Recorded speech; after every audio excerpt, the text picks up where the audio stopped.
Okay, here we'll just take a quick read through the weekly readings and assignments so you kind of really get a sense of what each of these is about. Now, I've laid these out weekly. You don't necessarily have an assignment every week. In parentheses, it notes quiz, exam, essay. So I've just laid it out weekly so that if this were like a regular class where we met in person, you'd be able to get a sense of like what we would be doing each week, just to kind of make it more like your kind of standard course experience. Okay, so first week, starting 8/25 to 27. I just have these chunked out as 5-day work week things in the calendar. Okay, so starting with chapter 1, 2, and 23 from the Examined Life. The first chapter there is quite interesting. In particular, look at his discussion of the philosophical self-portrait. I think that's pretty neat.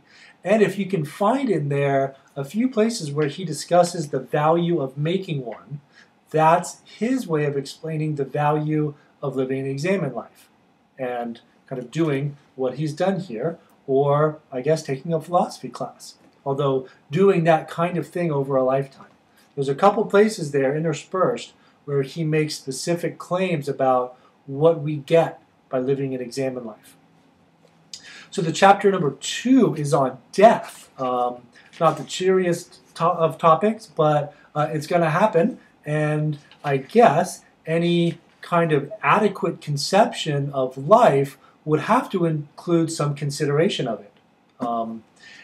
And he's got some pretty interesting things there. I don't have questions from chapter 2 on the study guide, but it's worth checking out. You might look at it in your essay.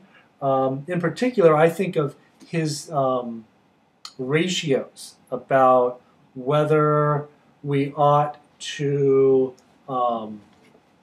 that determine how we ought to feel about our death are some of the more interesting parts of it. And we've got chapter 23, which is on wisdom. And that is ostensibly the goal or aim of philosophy. And I think that's actually quite a nice chapter that he's got there on wisdom.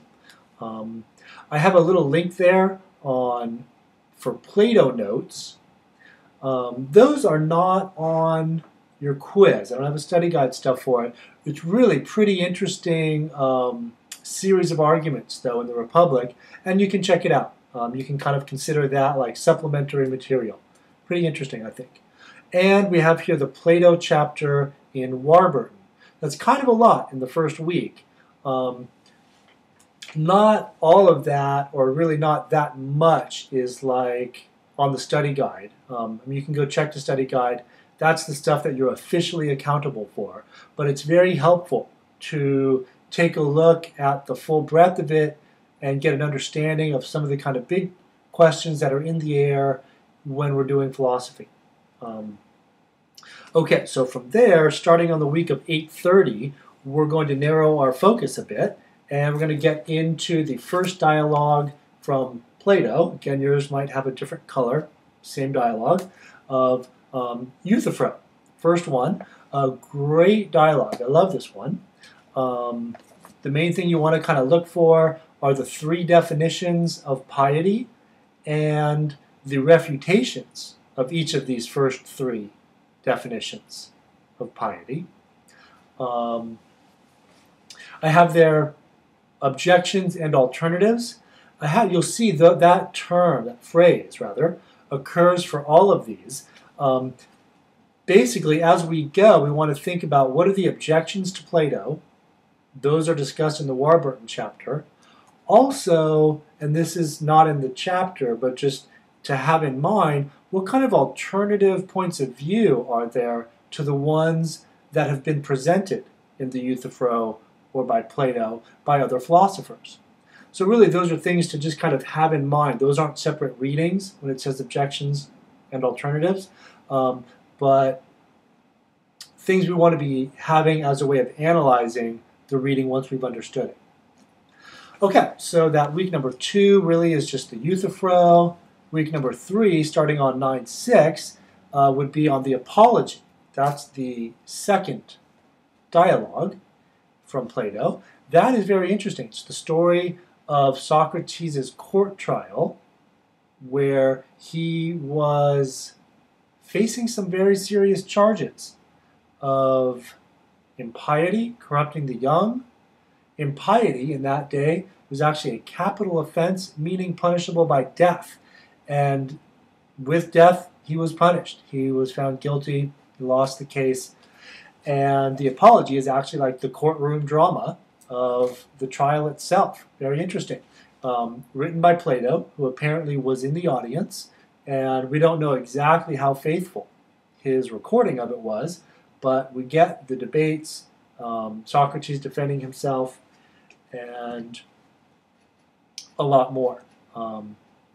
So then by the end of that week, I've got their Plato quiz. So actually, let me take a look at that. I might push that back a little bit.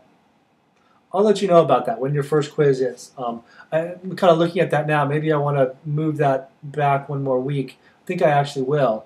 So I'll announce that to you. My apologies. That's what's on there now. I'll announce it to you. Okay, then third, and finishing out our Plato run, is the Phaedo. That's the last dialogue here. So we're skipping the Crito and the Meno.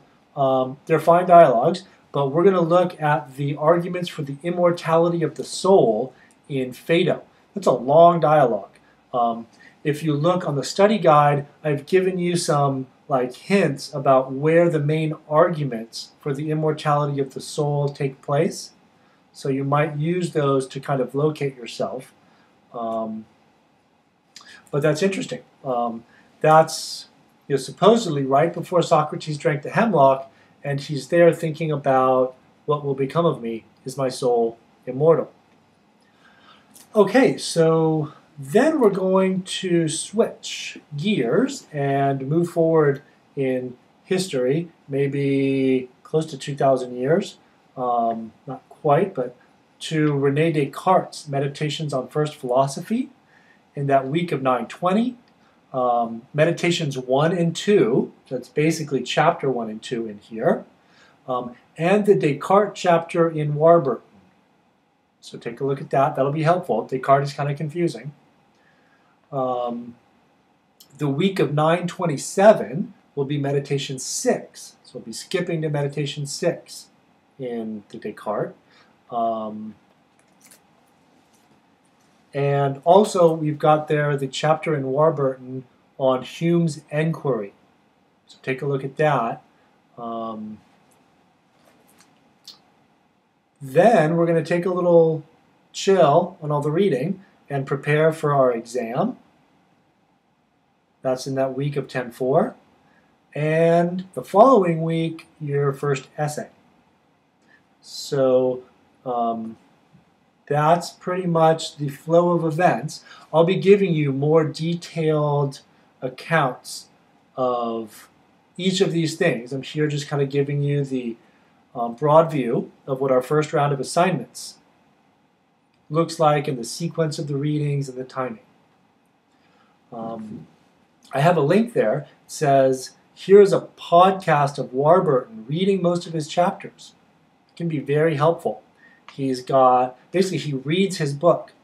And it's nicely done. He's got like a nice British accent, and it's well done. So you might find that helpful, either instead of or in addition to the reading. So that's fine. Okay, so that's just a broad view of what our first readings are about, the timing, and I will make a specific announcement when your quiz is coming up and for all due dates. I'll give you specific announcements on there. I might kind of monkey with that first quiz a little bit. Okay, so that's just the broad view there, and no reason to hesitate jumping into all of it. Okay.